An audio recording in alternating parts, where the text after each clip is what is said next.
The people are important because you've got everyone here who's very positive, very engaged, and very cooperative.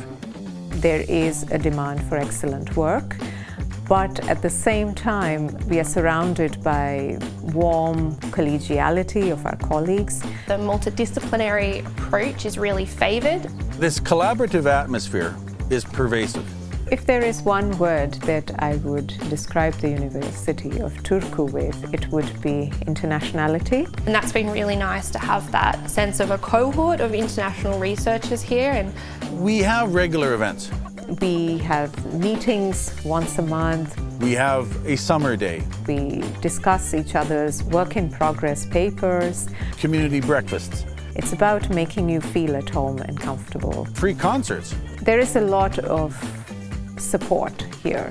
There's many different events going on, and it's not just fun and games. Research remains a key aspect of everything that we're doing here. I'm really grateful for the university for running those sort of workshops and courses for international researchers in order to meet other people who are in a sort of similar position and discuss things and have that sense of community.